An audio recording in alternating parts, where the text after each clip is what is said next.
we can just look at the 5 pillars of Islam. The first one is the Shahada. The second one is Salah. Almost every time in the Quran, Allah puts a Salah or Zakah right next to each other, right? Aqimu Salah wa atu Zakah. So if you understand Islam, how do you pay Zakah? Zakah is the poverty level, okay? It's the balance between who has made enough to pay the nisab, and those who haven't are considered impoverished. So Allah's encouraging you to add to zakat, to pay zakat. He wants you to be wealthy enough to pay the zakat. Right. Okay? This is what Islam is telling you.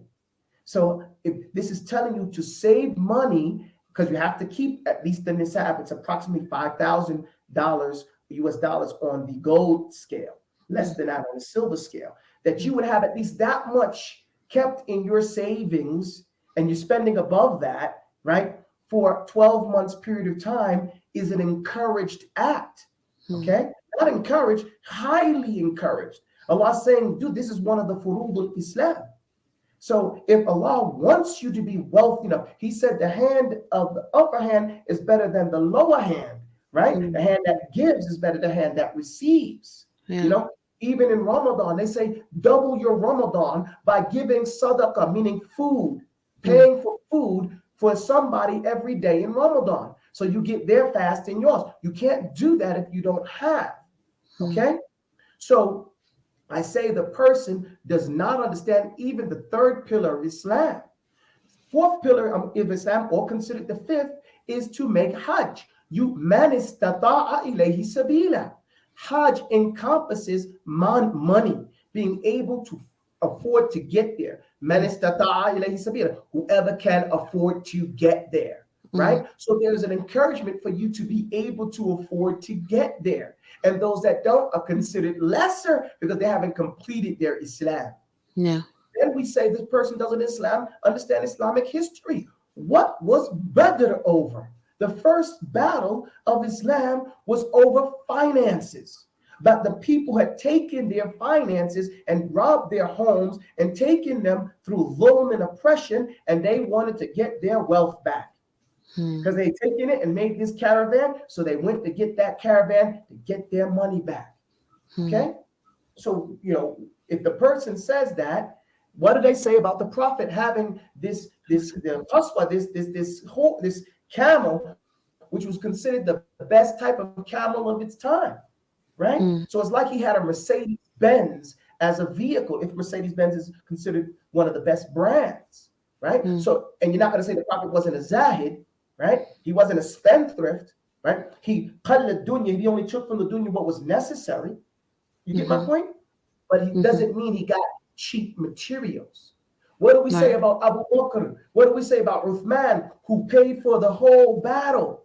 You get my point? From his wealth. Abu Bakr bought a well and gave it to you. Can't get that until you have money. And then we have the hadith, so many different hadith, where the fuqara came to the Prophet and said, Ya Rasulullah, the people with wealth have gone away with all the reward, right? Because they give sadaqah and they spend, right? The tujjar, the businessmen. He said, well, why don't you say, Subhanallah, Alhamdulilah, Allahu Akbar, with every, and you'll get a reward. He said, yeah, they came back later and said, Ya Rasulullah, they heard about it too. Right? The wealthy people, so now they're doing it. And he says, this is what Allah, Allah favors some people over others. Okay? So this is min fadlillah, right? The favors, the graciousness that Allah has given some. And we want Allah, rizqan hasanan. Allah tells us to ask for this. Amalan mutaqabbalan wa rizqan hasanan. To have our deeds accepted, our good deeds accepted, and to get suitable, good, wholesome wealth and rizq. Okay? So I say to a person who doesn't understand, in general, Islam did not grow until its finances aided it. In Mecca, there was da'wah. In Medina, there was wealth that spread the da'wah. Okay? And so you can only go as far as your wealth will allow you to. Yeah. So I say to these people, please, Allah wants you to be wealthy. Okay? He doesn't want you to waste your wealth. Right. Okay? And wasting wealth, al-israf in the Quran, is to take halal wealth and use it in a haram way. That's what's Mm. considered waste. Assalamu alaikum wa rahmatullahi wa barakatuh. Welcome back to another episode of Permissible Paths, where we are showcasing Muslims who are seeking permissible paths in risk from Allah. Today's not a different day. We have on the Shayh Abu Taubah. Assalamu alaikum wa rahmatullahi wa barakatuh. Wa alaykum salam wa rahmatullahi wa barakatuh. Kif halakum? I don't remember the response to that. I'm still working. And how are you doing? Alhamdulilah. Okay, alhamdulillah, alhamdulillah. Um, how is it there? I know it's like I remember it's like 12, right? It's yes, 12 o'clock. It's midnight here. And are you in Saudi Arabia? No, I'm in Ethiopia. I Oh, go Ethiopia. right. I live in Ethiopia and spend about half the time in Mecca and Medina, mostly in Mecca. Okay. Do you go back and forth for work, for personal? Well, I go back and forth for talab al-ilm, Mm, and also one of the things that we do when we're in Mecca is we teach people how to make umrah. okay. So Okay. those are the two things. Either I'm there studying, or I'm there showing people how to make umrah, or I'm making umrah myself. Well, basically while I'm studying, and then I Oh, come back home. okay. Okay. Alhamdulillah. It's only Alhamdulillah. 2 hours away. Oh, wow. So there, it's pretty close. Not like a bad distance. Okay. So No. can you give the people a background into who you are and what you do? Alhamdulilah Rabbil Alameen. My name is Mukhlis bin Nanzo ibn Eduardo. I'm from Brooklyn, New York. I'm a 60s baby. I came into Islam when I was about 12 years old in the late 70s, like 79, 80, around that time MashaAllah. frame. It was a different world then. It was a very Afrocentric, Islamic favorable Mm, world. So, and then it was changing at that time too. okay. So I was in the Marine Corps for a period of time, and actually being in the Marine Corps helped me become more of a practicing Muslim. Mm, Because as a teenager, like I said, because it was the fad to be Afrocentric, and that you can't be Afrocentricity without Islam is really not true. okay. So being in the service made me make decisions to practice Islam. Okay. Okay. So if you remember at that time, the United States was favorable towards the Mujahideen because they were supporting Afghanistan against Russia. And so Mm, that was that was the early 80s. That was my entrance into the service as well. So there was a lot of positive, information in the Marine Corps about being a mujahid, a freedom fighter. And okay. that flavored my understanding of Islam at that time. When I was in Japan, I decided that I wanted to learn Arabic, and I It's kind of started to like learn. Japan. Yeah, I was stationed in Japan. Okay, Okay. Okay. so when I was stationed, this is during like the '88 Olympics Mm-hmm. was in Seoul, Korea. So we were sent over there, Okay. and I decided I wanted to learn more about Arabic language in order to understand the Quran.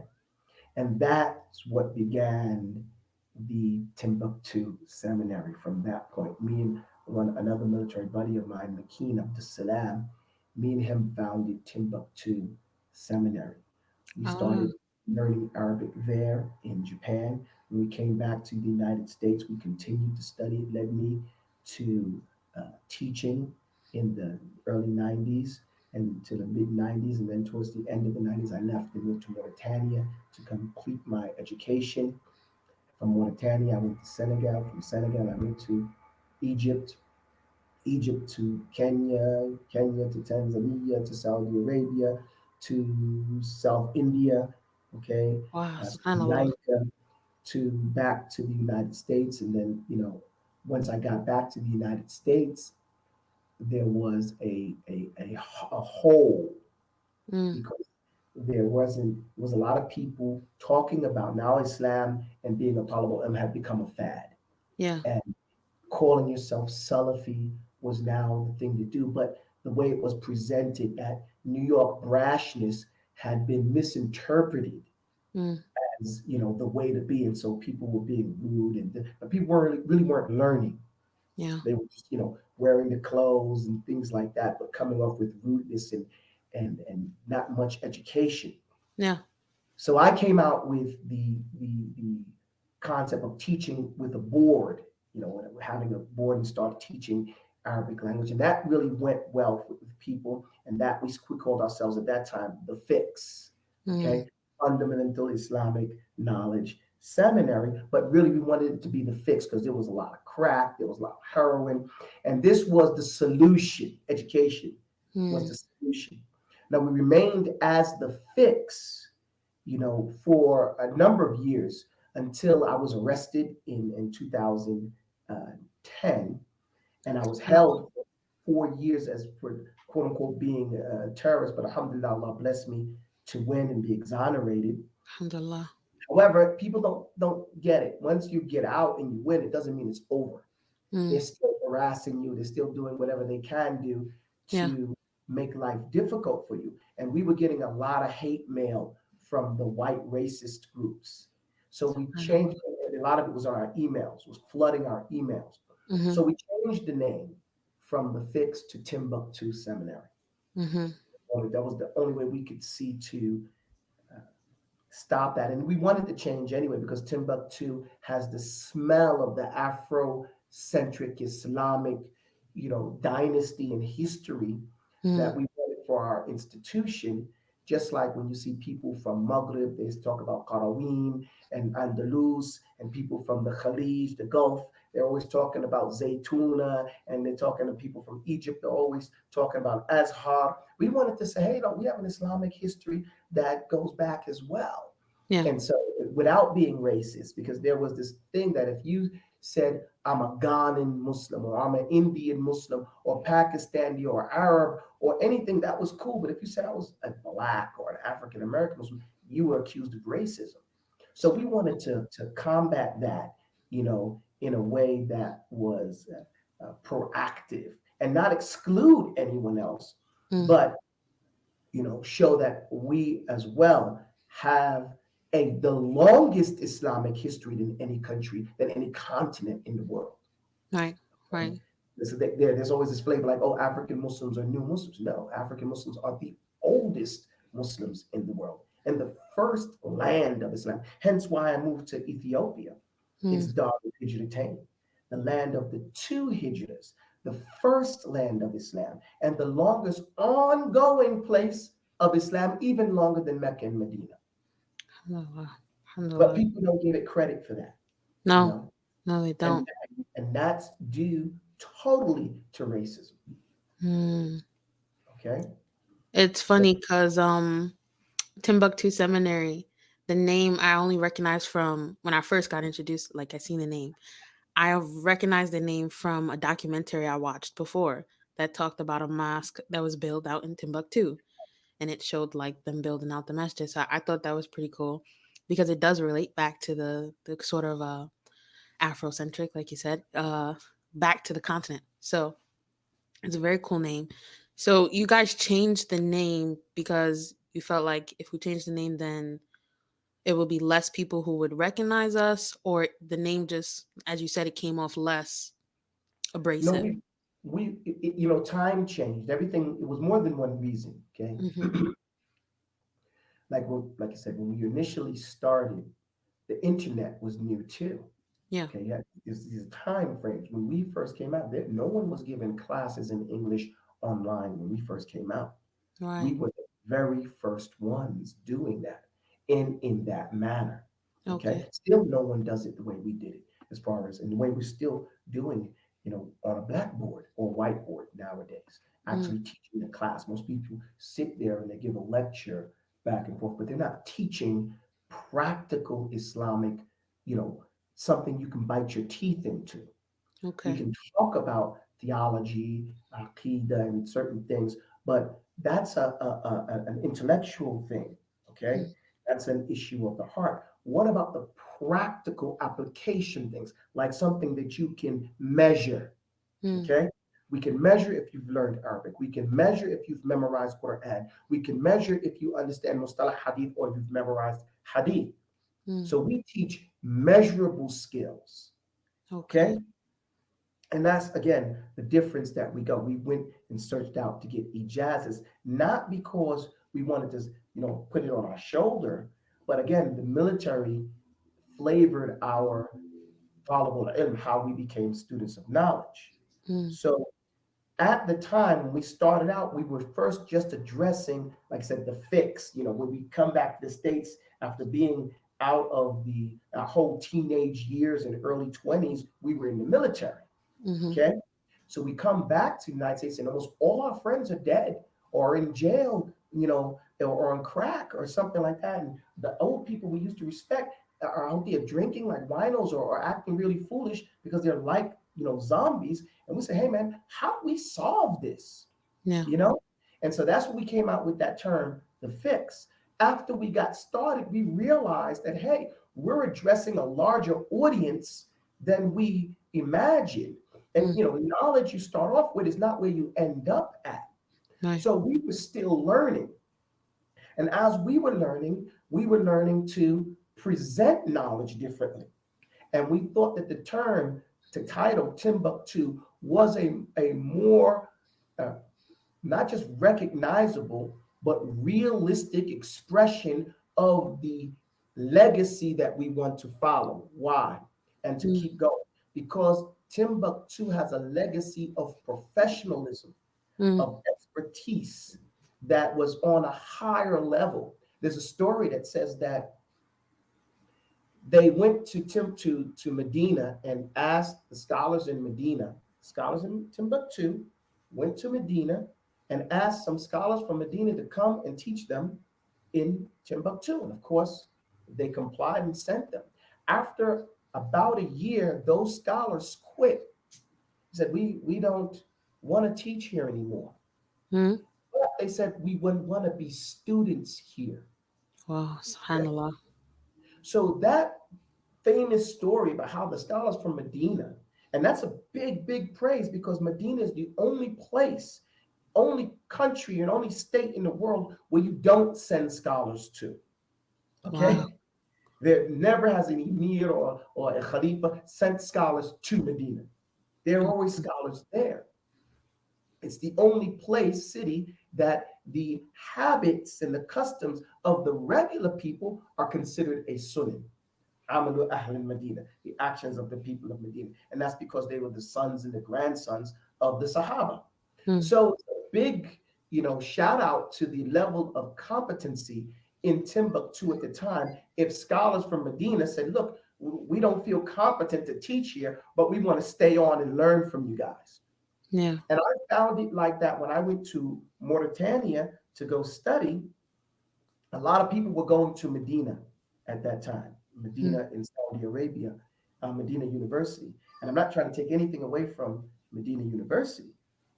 However, when I got to Mauritania and I saw the level of expertise of the average student was much higher than what you find in Medina. And Where's Mauritania? Mauritania is South Morocco. Okay. Okay. It's the actually Morocco is more of the urban area and modern area, whereas Mauritania is the open desert. Got it. Got it. Okay. So when they had a version of Medina University in Mauritania, Okay. but the average student there was a Hafiz Quran. Almost every one of the students there was a Hafiz Quran. Subhanallah. And they came from all over Africa and they sent their best, whereas they couldn't afford to go to Medina. Mm-hmm. A lot of people that go to Medina was because we're Westerners. They're showcasing us. They're trying to help us, give us dawah. So the person that can make it there gets there. Alhamdulilah, he benefits. Mm. But here, these people were sending the best of their best from their villages. They were walking days and weeks and taking buses to get there. And the competition level was on another level, a higher level. So the hunger for the knowledge was there. I'll give you an example. I saw a brother come back. This is in the early 2000s. I had come back to the United States for a few days, and another brother had come from Saudi Arabia, and he had gained weight. He was kind of fat, and they was commenting, "Hey, man, you gained some weight." He says, "Yeah, because I'm studying." But in Mauritania, if you're studying, you get skinny, skinny, skinny, Hmm. because there's a lack of food. You know, Ah, you have 8 people to a plate. That's the average. So when subhanallah. and we say al bitna yudhibul fitna, the big belly runs away the intellect. We say it in English too, but we say it in English. We say I got the itis, Yeah, right? yeah, yeah. So if you getting big and fat while you're over there studying, then to us that's a decrease of your intellectual prowess, Mm, not an increase. Same thing with fasting. When you fast, your mind opens up. mm-hmm. So Right. so that's like the different experience that we had. Okay. From that. I'm not saying Medina or Mecca is anything to be decreased. I'm just saying in comparison to the fundamentals that I got personally from Mauritania, it makes it now easier for me to take advantage of my trips to Mecca and Medina. Okay. You understand? Because now Understood. my level of Arabic is on a PhD level. My memorization of the basic texts are there. So now I can get understanding from the scholars that I meet in Mecca and Medina and those places like that. So you started out in Morocco and then you went to Medina No, after no, that. it's called Mauritania. I started off in Mauritania. They're two Okay. different countries. Okay. Okay. Okay. You started out in Mauritania. Then you moved over to Medina, and that I kind have of to take helped that back. you. I started off in New York. I started, Right. you know, I have to give credit to my teachers in New York City. Okay. New York, set the ground, was a very educational homeland, Hmm. whereas some of the people census in the United States say that New Yorkers are the most well-read people in the United States. Wow. And that's because our mass transit allows people to read while they travel. Mm. Okay, you're not responsible for driving as much. Mm-hmm. Okay, and we take so many cabs, so you get a chance to read. So growing up, we had 5 percenters, we had the Ansar Law community, we had all types of different. We had the Tablighi Jamaat people there. We had the Fuqara was there. We had so many different Islamic groups there. And we all communicated and we all argued and we all debated. And there were scholars here like Siraj Wahaj, like Suleiman al Hadi, rahimahullah ta'ala, like Mikhail Smith, and lots of them, State Street Masjid. All those people influenced me tremendously Mm-hmm. and taught me you know how to be humble, how to apply the knowledge in a practical way for my demographic. Mm-hmm. Okay, and at least they started me off with that. Afterwards, when I went to the different places I traveled, I noticed that every scholar's first obligation was to his demographic, to his people, Mm. and everybody else that traveled to him, like myself, we were secondary. His concerns to us was secondary. Yes, they dealt with us, they treated us, hosted us well, but their main concern was solving the issues that their people were facing in their environment. And Why so do you that, think that is? because the scholars are the inheritors of the prophets, and Okay. all the prophets except for the Prophet Muhammad sallallahu alaihi wasallam, wa salawatullah wa salamu ala ajma'in, and all of them, every prophet was sent to his own people Mm. to deal with them in ways that they can recognize and Right. understand, right? Allah tells us in the Quran that He made us different people, different ethnic groups, different cultures. لِتَعَارَفُوا, because there's things about us that we recognize and understand. There's things about my society that I grew up with that I can articulate with Islamic knowledge that another sheikh who has never experienced that, hasn't lived with that, can't talk about.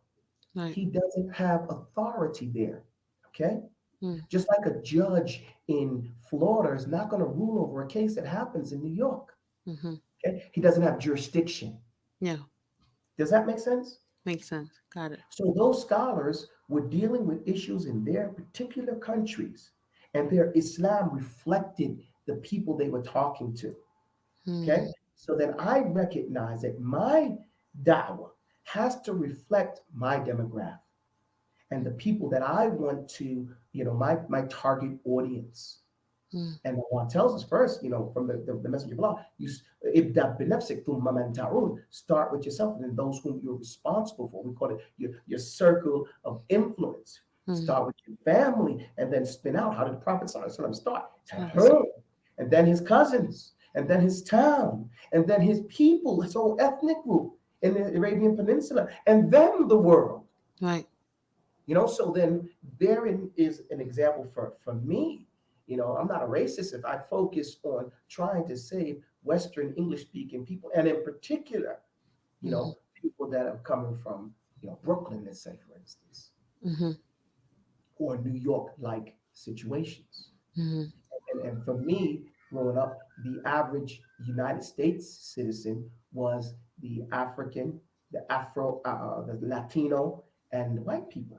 Mm-hmm. When I say white people who were born in the USA, Mm-hmm. who really didn't have a connection to Europe anymore because they were just like the average African American. Half of them, they knew what they might have been, but they weren't tied to that.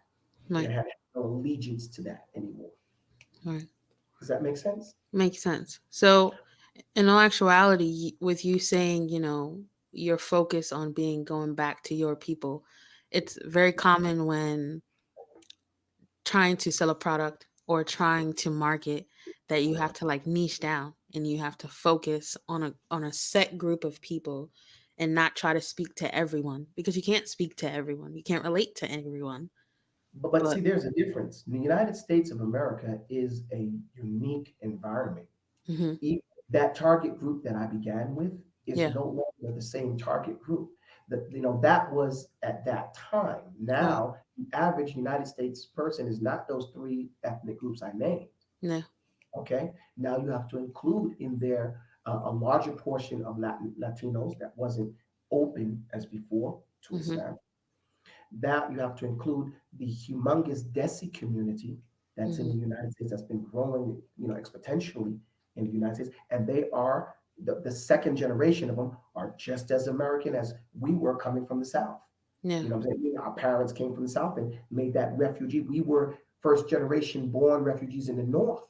mm, A lot of us don't recognize African Americans don't recognize themselves as refugees because we don't push our own history. yeah, But the majority of us, except for those in the West Coast, were first, especially us 60s babies, were the first generation born in the North. Our mm, parents were escaping Jim Crow from the South, and mm, coming up to from North Carolina, South Carolina, Georgia, Florida, up into Chicago and New York and Boston and those yeah, places like that. And many of them had already escaped to the Western coast and things like that. So now you have this second generation Desi child, this second generation Arab child, this second generation Asian child, who is just as African American as an African American. Because mm, the African American culture is the dominant culture in the United States. definitely is. So that flavors everything else. Mm, The clothing, the conversation, the music, mm, okay, the topics that are at debate, all surrounding this one group, you know, that so that everybody's on one side or the other of that issue, you mm, know.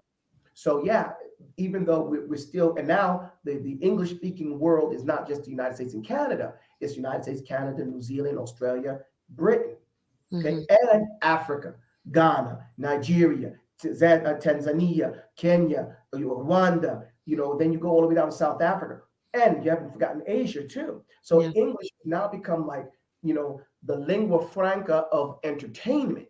mm, So a lot of people speak it as a second language. And so if you speak English and you articulate Islamic issues from an Arabic perspective, you mhm, have a large group of people you're dealing with.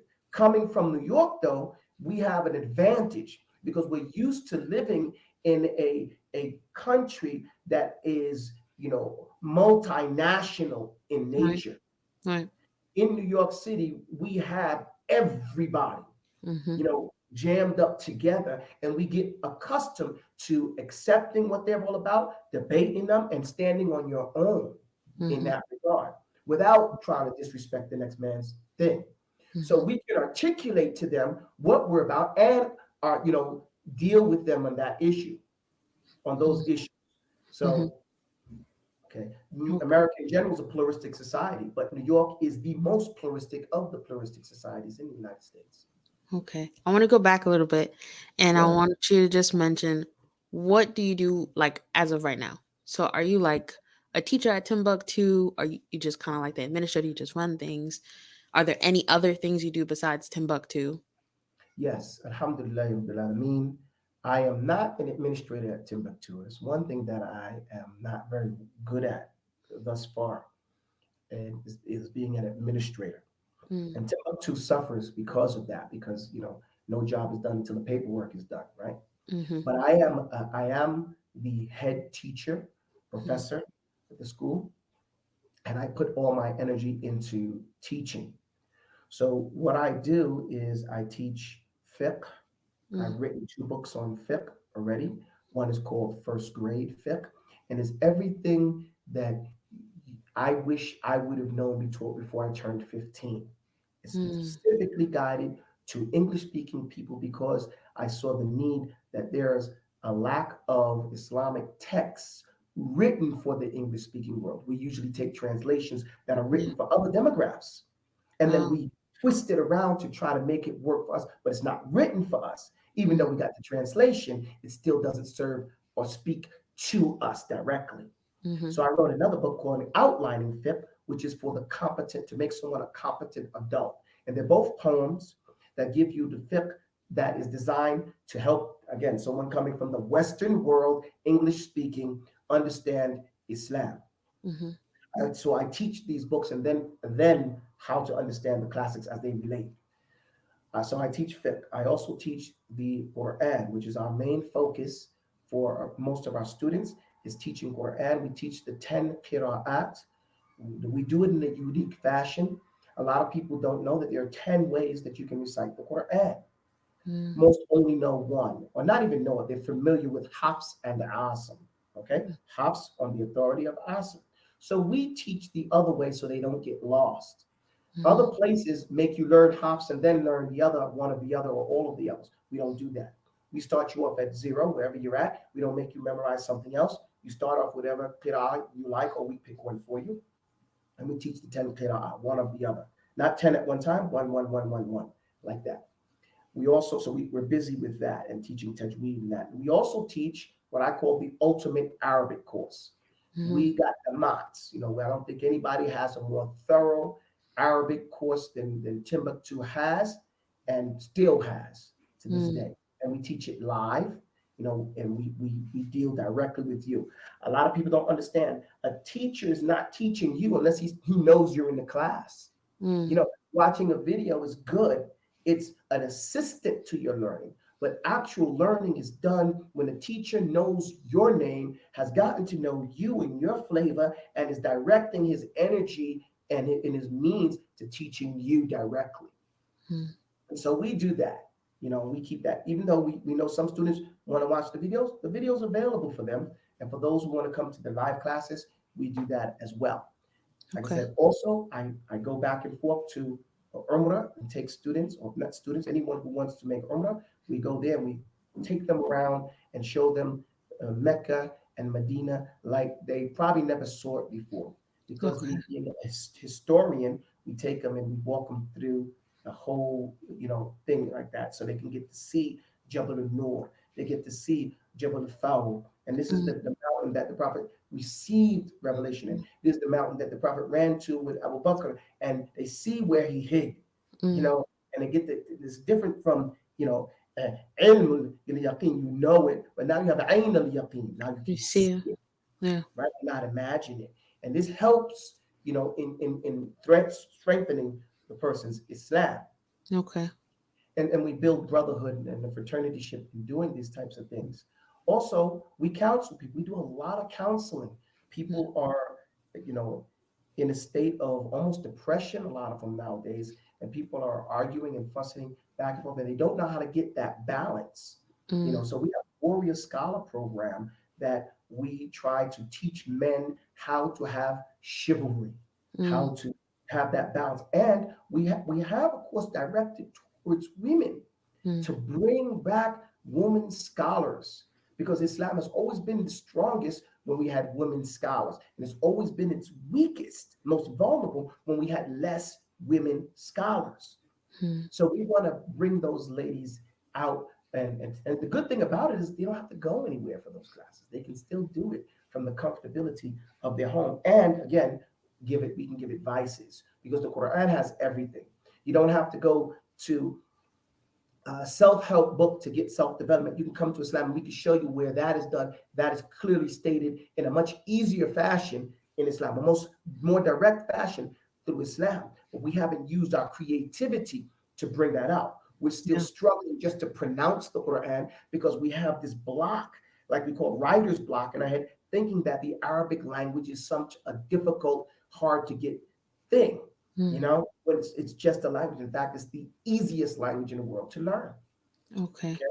Okay. But because we come from a Western white supremacist mentality that has humiliated and made it seem as though it's a misdemeanor crime to speak any language besides English. Hmm. Okay, like what they say, don't want to hear any of that mambo jambo, right? Yep. Did you know mambo jambo is Swahili for hey, how you doing? What's going on?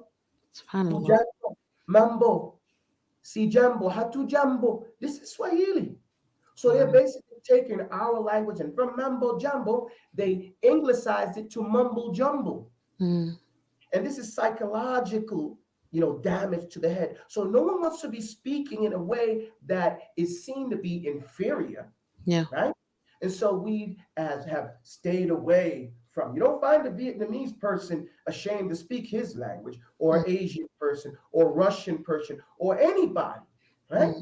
But you find Africans in the United States, mainly in the United States, ashamed to, or even, distraught to be even associated with Africa in that fashion. Yeah.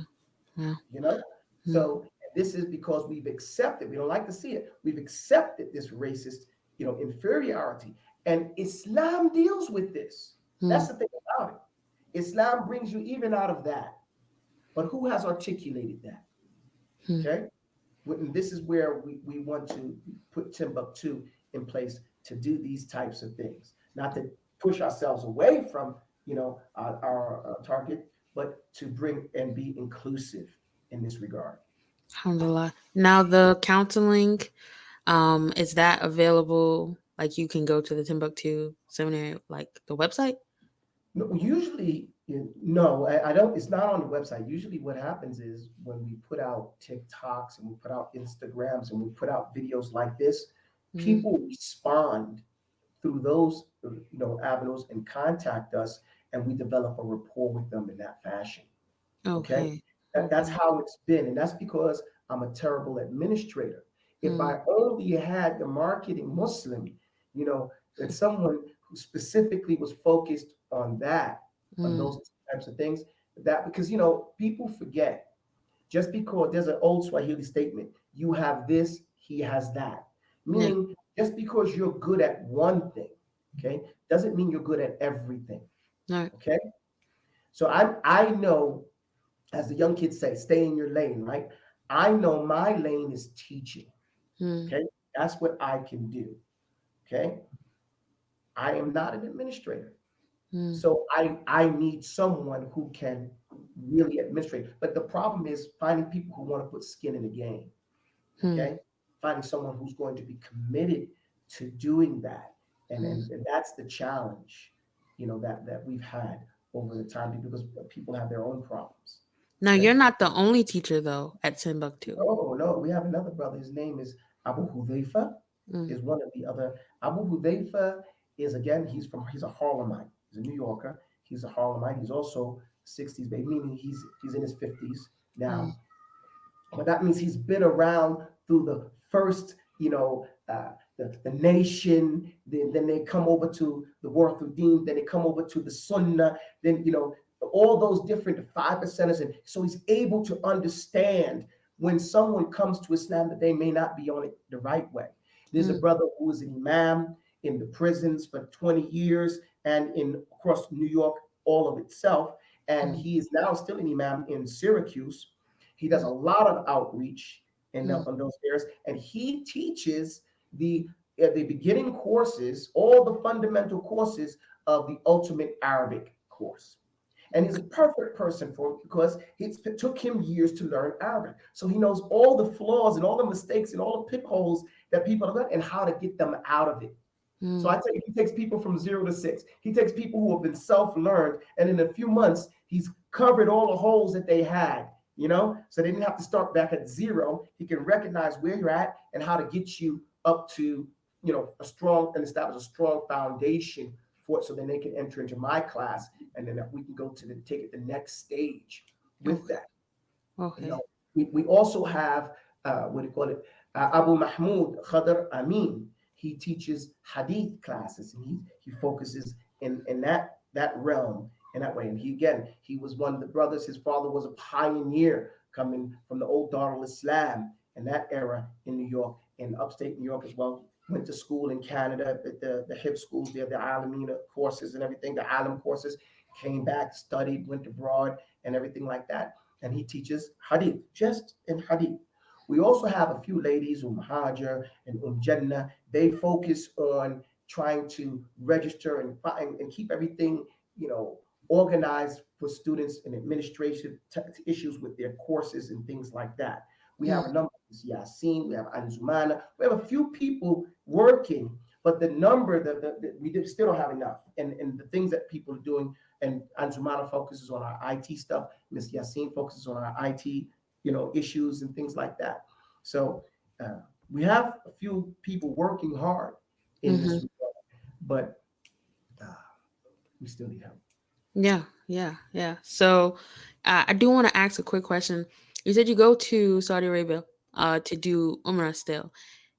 Recently I've been seeing a lot of like, Umrah companies. Um, is that a company you run, or you just work there and that's Okay, a so kind of extra source of income for you? what happens is this. The reason why there are a lot more Umrah companies now, this past 2 years, is because Saudi Arabia has changed the rules. Okay. For the countries like the United States and UK, Mm-hmm. they have not allowed people last year to have Mm. companies to bring those people for Hajj. Okay. So now those people coming from the Western countries have to come as individuals, or they did last year. They're Okay. saying they're going to allow people to do companies again this year, but they haven't, broken down and given that yet. Mm-hmm. Okay. So for that reason, what do you call it? They made more people to say, okay, let's make Umrah. And the reason why people started making Umrah a lot more is because you see, when they had that fake COVID thing, Mm-hmm. they stopped people from going to the Kaaba for a period Mm-hmm. of time. And Mm-hmm. that totally depressed the entire Muslim world. And people were distraught, thinking they would never get to go inside the Kaaba again. Yeah. So when they opened it back up, everybody said, you know what? I kicked myself in the backside for not going when I had a chance. I better go now. Yeah. You get my Yeah. point? And so people are rushing to get it in. Okay. Also because they made a rule that not everyone you can't go make Hajj if you've already made Hajj before, if a lot of people are coming that haven't made Hajj. So they give precedence to the people who haven't made Hajj. So you may not even get to go make Hajj twice. Mm. Okay. But you can make Umrah a number of times. That's why you have that. As for me, no, it's not my company. It's Okay. uh it's another a brother's company. But Okay. what he does is he brings me over, okay, Okay. and that's with his gimmick. Hey, I'm bringing Abu Talba over, and people come and with me, and I get to go for free, you Okay. know. And but it's not for free because I'm working, you Yeah. know. Yeah. And Still my causes pay, your time. yeah, my payment is just get me there, Mm. and I'll do whatever I have to do to help people understand it, and hopefully I get the barakah for that and as well. So that's what Okay. I'm about to start my own Hajj company if they open it up again. Okay. But Okay. at this point, I'm still working with another brother. Alhamdulillah. Okay. So in terms of streams of income, you have the books that you sell. You have Timbuktu Seminary. Yes. Um, not the Umrah trip, because you said that you kind of do that No, for but free. I do that, but see, the payment is going. That's Okay. You know what I'm saying? Who Okay, wouldn't okay. want to go? I've gone so far this year 5 times. I've stayed over there about 6 months. Alhamdulillah. Alhamdulillah. Okay, so Okay. it's definitely worth it. It's a considered a payment. Mm, Okay, Morabitun Travel Services, 100% behind them in that yeah. regard. Okay, And we talked a little bit about what motivated Timbuktu, but I'd like to know, what are the goals? What's the dream for Timbuktu as an institution? Timbuktu. The dream for Timbuktu is to develop a next generation of teachers Mm, to establish a pyramid of learning. So because me at the early stages, me and Abu Hudhaifa and let's say Khadr Amin, we're teaching fundamental things. Once we want to get to the stage where we're no longer teaching those things. We're mm, teaching the next level. And the newer students or the newer graduates are teaching the fundamentals. mm, Okay, that's how an institution is raised up. We're working on, brothers, some of our graduates are working on their PhDs right now, mm-hmm, and they graduated with us with a bachelor's degree. Some brothers are working on their master's at Timbuktu. We give bachelor's degrees, we give master's degrees, and we give PhDs. Okay, mm-hmm, no one's working on their PhD right now, but we have some students working on their masters, and we have a bunch of graduates from our bachelor's course. So mm. our goal is to develop a new line of teachers so that I Okay. can teach on another level and Mohamed can teach on another level, and to get more teachers so that we can make it a firm institution like Morehouse, like Howard, like that it becomes a heritage Mm, because it's the only Afrocentric Islamic college in the world. mm. Okay. Now, are you certified? Like, it's Yes, legit, like master's degrees? of course, a seminary in the United States, is according to the laws of teaching and everything, seminaries are automatically, certified. The thing about it is we do not have to, according to the laws, we cannot teach secular courses. Okay. Does that make Okay. sense? It So we makes can't give sense. you we can't give you a math degree. Mm-hmm. And we Mm-hmm. can't give you a science degree. Mm-hmm. Okay? But we can give you Islamic degrees. Every, what do they call it? Every, what do they call those schools? High level school like Yale and Harvard, all those schools started out as seminaries. Okay. And then Okay. they, turned over and became the University of the Yard when they started to teach secular studies. We want to Okay. remain with what actually we don't really believe in there being secular science because everything has this Islamic tone to it. Mm, But the things that we want to focus on are Quran, the Arabic language, basic fiqh, mm. and hadith. Okay. Now, do you guys offer courses, or is it just like, I know you said live classes and there's some replays as well, but do you ever do it in the format of courses at all? We have not. We have Mm-hmm. not said, okay, we're just going to do. We did before with the women's course, the return of the women scholars Mm-hmm. course. Mm-hmm. We did that as a course. Mm-hmm. But besides that one course, we try to set it up for the persons to work towards a degree. Okay. If that makes sense, It does. because we want to raise people's himma, their desire. Say, look, shoot for this goal. Why not? Mm, Because we have a lot of intelligent people in the West whose secular knowledge is up here, but their Islamic knowledge is down here. They right. spent years getting their bachelor's or just learning what they learned. Very intelligent people. So we try to say, hey, even that up. Don't bring this down, but bring this up. Mm, Okay? So they can understand a lot of things. The thing that's held them back is usually the Arabic language. mm, Okay, or access to professors that will answer their specific questions the way they word it, and in a language okay. that is articulate to them and unafraid. Because a lot of times we see nowadays with the different groups that are in the Western countries, when they're run by immigrants whose immigration status might be at, bay if they say the wrong things, they're not going to tell you the same thing. Mm, Okay, their whole, introduction and flow to Islam is going to be in favor of them staying in the United States because they've made hijrah from their countries and they mm, don't want to lose their citizenship. mm, So you're not going to get the same answer from mm, someone who is not worried about it. okay, because they can't take it away from us, and they never liked us in the first place. So, what I'm saying? So we don't have nothing to lose in that Mhm. regard. So that's how we go about. Hope that answers your question. Inshallah. So I do want to know, in terms of actually getting students, how do you guys go about that then? Again, Or how did you do back then, and then how do you acquire students now? we have never, what do you call it? We have never really had much of an advertisement. Okay, So it's kind of word of mouth, right? right. It's been that way since since we started. Yeah. People hear about us and they come along. People see us, they call us, they say, hey, can I join? We're very poorly marketed. I Mm, have to say that, very poorly marketed. And all I can say is that I'm not skilled in that mm, particular way. We've been making dua for us to get someone to market, to help us do that. Somebody who's a scholar in that and who can put their focus in that. But that's not any of our fortes at this mm. time. What we've done is Has what we've done.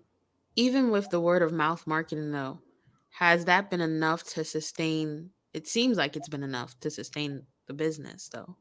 We've been around for I'd say now since 2006. Mm-hmm. We've been teaching. Okay. Alhamdulillah. And of course, there's four stages of business. There's where you're paying for the business, and it's not paying for itself. You're Mm-hmm. paying for yourself and the business. Then you're paying for yourself, and the business is somewhat doing something. Then you're at the third stage where the business is paying for itself, and you're paying for yourself. Mm-hmm. And then you get to the fourth stage where the business is paying for itself and yourself. Mm-hmm. Okay, so besides me, I'm the only one that the business pays for everything that I do. Everyone else is at the stage where they get, some of them are volunteers, Mm-hmm. okay, and others are, you know, they're getting a little bit of something in order to keep on, and they're volunteering their time for the other part of it. We Okay. do what we can do, you know, and we're not wealthy, but it has been sustaining us, you Mm-hmm. know, and what when I was in the United States, what was different is that the different masajid know about you, so then your income is supplemented by teaching classes in those masajid. I Once I understand. move overseas, that area is cut off. I Okay, understand. so then that's not there anymore. So that's basically where it's at right now.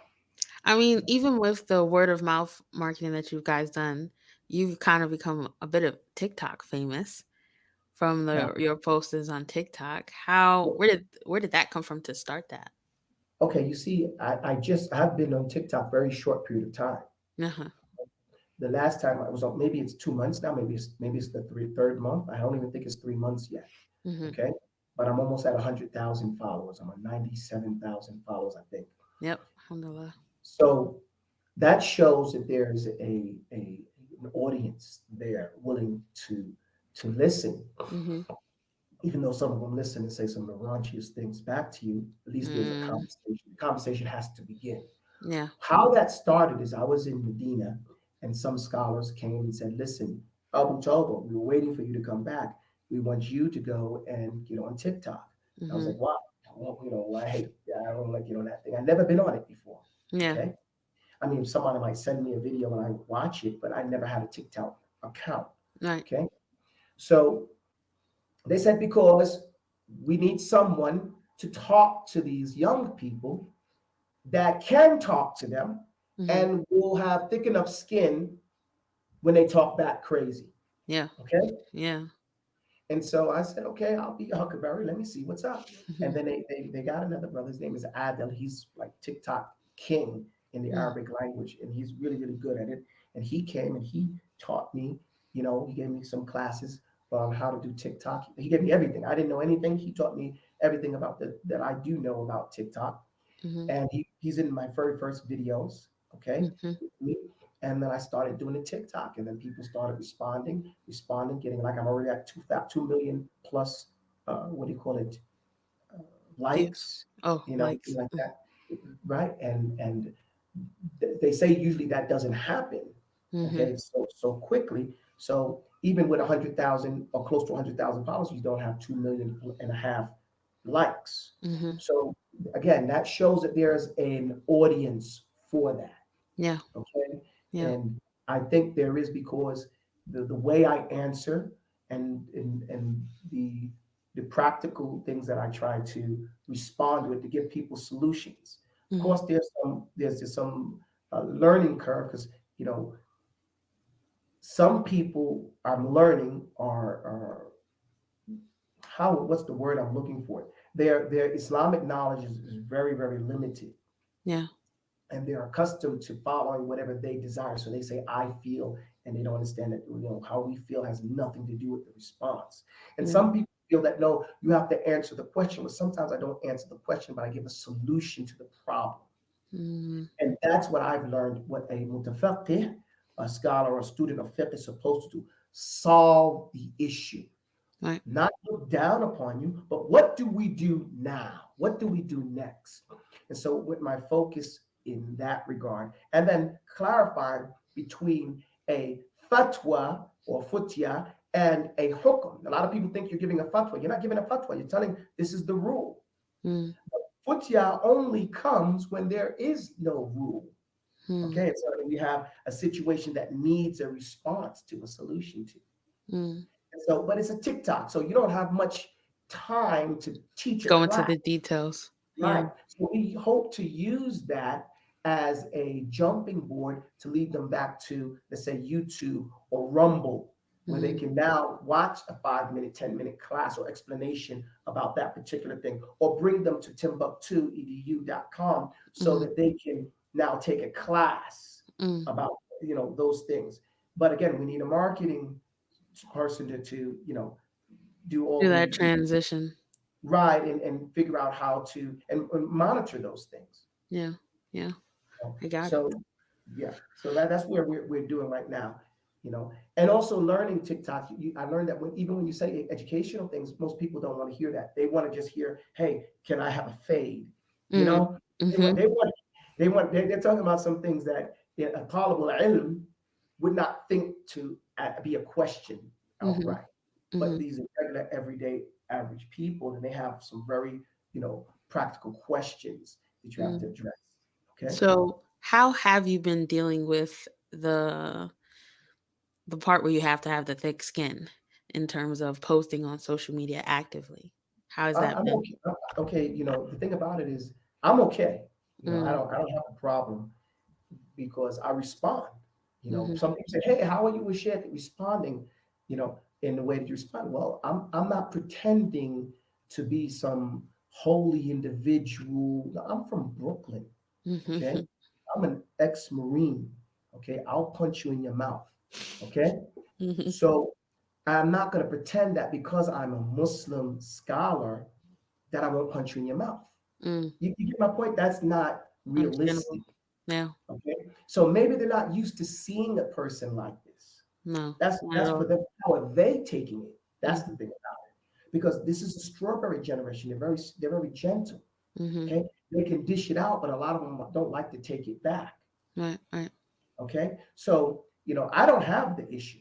Mm. Okay, I can take a licking and keep on ticking, inshallah ta'ala. Of course, Sure. I try to educate them and tell them, no, this is not appropriate, Mm. but I have no problem with telling them, no, you're wrong, and I don't care what you say, and whatever it is that I feel is appropriate to Mm. respond. Now, of course, you don't respond to every, Tom, Dick, and Harry, Yeah. but sometimes you do have to respond to people who say something foolish, because if you leave it unresponded to, someone else who reads thinks that that was the end of the issue. Okay. Okay, Okay. so normally the response is for others as well to see, no, this is not acceptable, and that becomes the route that I take. If that makes sense to you. Makes sense. It makes sense. So, kind of moving on more into the Muslim like entrepreneur part of it, can you give some type of maybe text from the Quran or maybe hadiths that speak on the role of wealth in society? Okay, yes. Allah subhanahu wa ta'ala says in the Quran,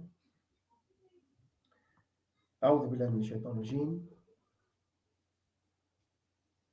He says, زين للناس حب الشهوات من النساء والبنين والقناطير المقنطرة من الذهب والفضة والخيل المصومة والأنعام والحرث ذلك متاع الحياة الدنيا.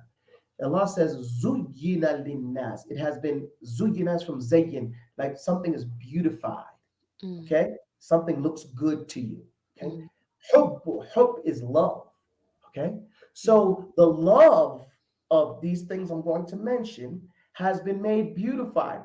Was shahawat. Shahawat is desire, hunger for Mm. these things. So not only does it look good, you love it, and you have a craving. A shahwat is craving for these things. Nisa wal banid, women and children, right? Sons, wal qanatiri muqantaratin min al-dhahab wal fidda.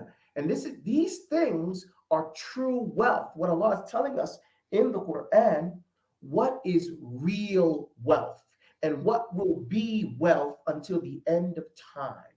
So Mm. what is this? This is a clear ishara. There's a clear indication for us. If you want to get the things that are beautiful, loved, and craved, will always be this way.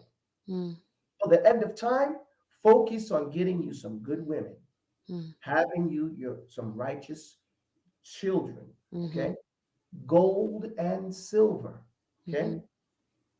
ذهب والفضة والخير, utility vehicles, Mm. مسومة والأنعام, cattle, and Mm. agricultural land. Mm. Okay? These things, if currency went out the window tomorrow, anybody with agricultural land, anybody with utility vehicles, anybody with cattle, anybody with gold and silver, anybody with some creative women on their side, and with children, because that's the human resource. It's the biggest resource. Mm. Okay? They're going to be all right. Mm. Your currency, let's say you have United States dollars. I have a million of them, imagine right here, a million US dollars. Tomorrow it could go out the window. Mhm. And its worth decreases to nothing. Yeah. But my agricultural land, my cattle will still be worth what they're worth on a social dynamic. Mhm. My gold will still be able to allow me to go to any country and turn it into the currency. Mhm. Right? Mhm. It's made me a country now. It's worth what it's worth to Russia. It's worth what it's worth to China. It's worth what it's worth to United States. Mhm. Okay? Same worth. So it's put Mhm. me out of the individual and made me on the same level as the countries. Mhm. Okay? These are things that are wealth. Okay? Mm. Also, Umar al-Khattab, he came to his friends, his companions, and he said, Tamanna, make a wish. Mm. They said, one of them said, I wish that I had a house full of gold or gold and silver. He said, man, that's not a wish. Tamanna, make a real wish. And they said, well, I wish I had a house, gold, silver, diamonds, pearls. He said, man, that's not a wish. They said, okay, yeah, Amir al-Mu'mineen, you make a wish. He said, I wish I had a house filled like with men like Abu Ubaidah ibn al-Jarrah. Okay, Mm. Abu Ubaidah is one of the 10 people guaranteed Jannah. He said, Mm. because if I had a house full of men like that, I can get everything that you guys just described and more. So Mm. in this, he's describing again the human resource being the most precious resource for mankind to have. And Mm. so it teaches us that you have to have a good team, Mm. okay? Capable people. Mm. And without that, Allah says, "Ta'awunu 'ala al-birri wa taqwa." He tells us cooperate and help one another. And all those things that push towards birri, being good, with taqwa, and establishing a life that you can have taqwa in, having an environment, because the environment helps those types of things. And Mhm. Allah sallallahu alayhi wasallam Over salam. was asked, what's the best business? He said, jihad fi sabilillah. And he said, and then we said, why? Because if you go out, you risk your life, you risk everything. And if you win, you get the booty, right? Mm. And if you lose, you get Jannah. If you Mm. lose in the dunya, Yeah. okay? So you still win. He says, what next? They said, tijara, for a person to go out and sell something and aim, kasb al and earn what his hands is. This is one of the best things he can do after that jihad fi sabilillah. Mm-hmm. Then a man came to the Prophet ﷺ and he was begging. Okay, he was begging. And the Prophet ﷺ told him, don't you have something at your house that you could sell?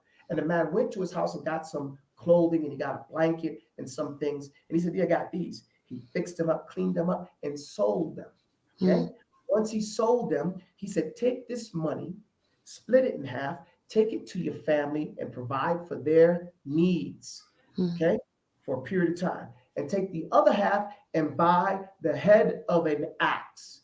And he brought the head of the axe, he brought it back to the Prophet. The Prophet took a tree and he fixed the axe onto the wood. He said, now go to those mountains over there and chop wood and bring it to the city and show me to come back after a month. The man went and did that, and he had some money. And the Prophet said afterward, we came here to teach you your deen and your dunya. Okay? Mm-hmm. So it's teaching us to hustle. Yeah. Okay? Hustle out. And, Allah says, get out there in the Quran. He tells us after the salah, go out there and seek the bounty of Allah. What is Allah teaching us in this? He's teaching us self-development. You can't, as they say, you can't get it if you ain't in it. You're not out there. If you don't leave your comfort zone and get in the arena, there's no way you're going to bump into it. But if you get out there, right? That's out. This word shaa is the same word we use for sa'i, baina, Safa wal Marwa. Okay? You're hustling between the two mountains. Like our mother Hajar, alayhi salatu wasalam, what she did, right? Yeah. So you get out there, first out fil ard is to hustle in the world. Get out there and do it. Yeah, you if you get out there, then the squeaky wheel gets oil, right? So, Right? what do you say to What you said? These are things where Islam is encouraging us to, work. Yeah. What do you say then to the person who feels like almost like money is the root of all evil? Like, no, I'm gonna work this simple job, and even though I may have good intentions with my money, I'm not going to focus on it at all.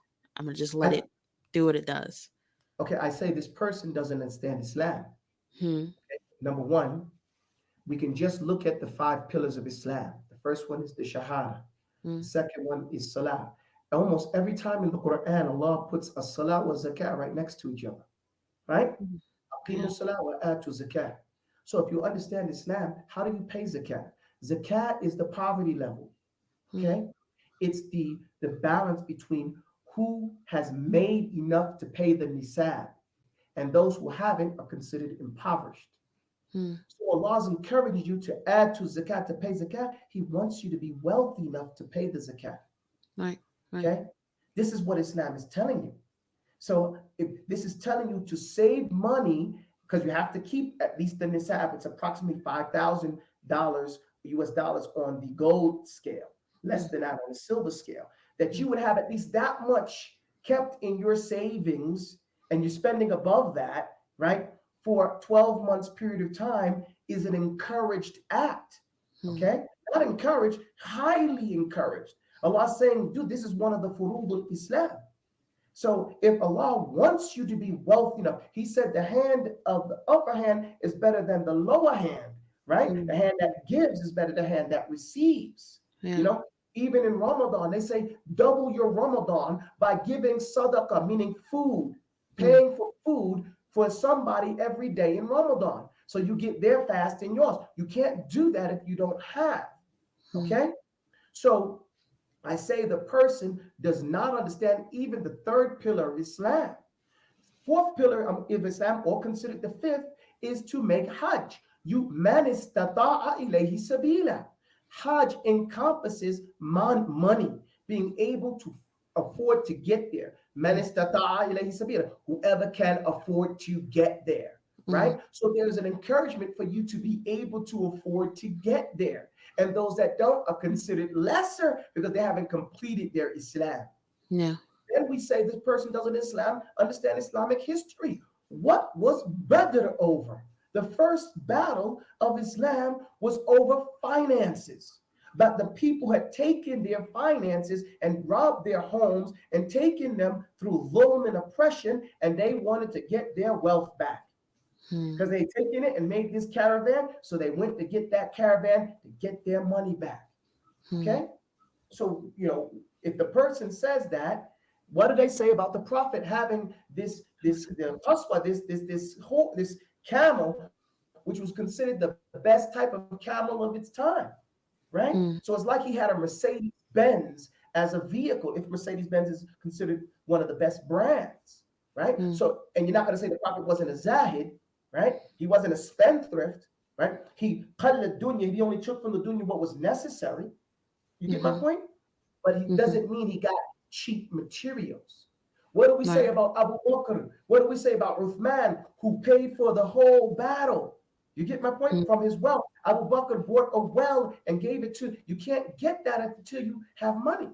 And then we Right. have the hadith, so many different hadith, where the fuqara came to the Prophet and said, Ya Rasulullah, the people with wealth have gone away with all the reward, right? Because Hmm. they give sadaqah and they spend, right? The tujjar, the businessmen. He said, well, why don't you say, Subhanallah, Alhamdulilah, Allahu Akbar, with every, and you'll get a reward. He said, yeah, they came back later and said, Ya Rasulullah, they heard about it too, Hmm. right?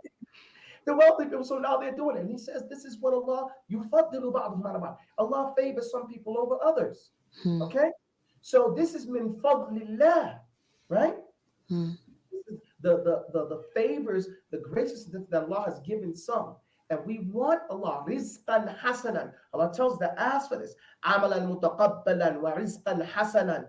To have our deeds accepted, our good deeds, and to get suitable, good, wholesome wealth and Hmm. rizq. Hmm. Okay? So I say to a person who doesn't understand in general, Islam did not grow until its finances aided it. Hmm. In Mecca, there was da'wah. In Medina, there was wealth that spread the da'wah. Hmm. Okay? And so you can only go as far as your wealth will allow you to. Yeah. Yeah. So I say to these people, please, Allah wants you to be wealthy. Hmm. Okay? He doesn't want you to waste your wealth. Right. Okay? And Alhamdulillah. wasting wealth, al-israf in the Quran, is to take halal wealth and use it in a haram way. That's what's Hmm. considered waste. Okay. Does that make sense? Makes sense. Alhamdulillah, it makes sense. I know I talk a So, lot. no, it's fine. It's fine.